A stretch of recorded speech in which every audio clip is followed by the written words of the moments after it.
নলডাঙ্গায় ট্রেনের স্থায়ী যাত্রা বিরতি ও টিকিট বরাদ্দের দাবিতে মানববন্ধন। গাইবান্ধা প্রতিনিধি হারুন রশিদের রিপোর্টে বিস্তারিত। সাথে আছি আমি রীতা শ্রাবন্তী। আপনারা দেখছেন i1 টিভি।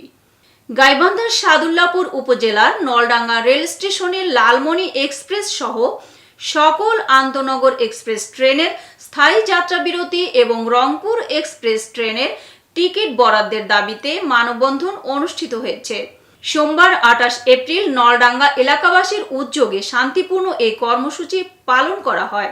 মানববন্ধনে বক্তব্য রাখেন উপজেলা জামায়াতের সেক্রেটারি সিরাজুল ইসলাম। নলডাঙ্গা উমেশচন্দ্র উচ্চ বিদ্যালয়ের অবসরপ্রাপ্ত প্রধান শিক্ষক সুনীল কুমার গাঙ্গুলি, ইউনিয়ন জামায়াতের সভাপতি আল আমিন এবং সেক্রেটারি শফিউল আজম সহ স্থানীয় বিশিষ্টজনেরা।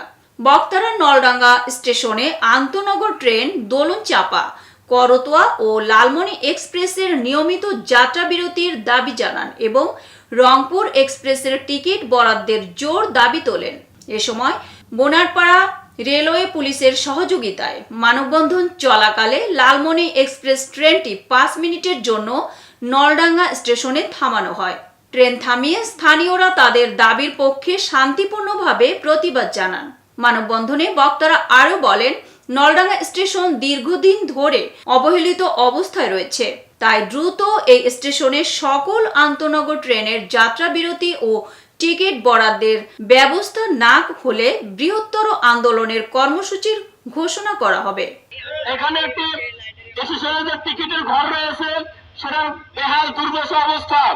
আমরা আজকে মানববন্ধন থেকে রেলের উচ্চতর কর্মকর্তাকে জানাতে চাই, অবকাঠামোগত উন্নয়ন সাধন করে অচিরেই এখানে একজন রেল মাস্টার, স্টেশন মাস্টার নিয়োগ দিয়ে রংপুর এক্সপ্রেসের টিকিটের ব্যবস্থা করুন এবং সকল আন্তনগর ট্রেনগুলো যাতে স্টেশনে থামে, এই অবহেলিত মানুষের যাতায়াতের সব যোগাযোগ ব্যবস্থার উন্নয়ন ঘটে।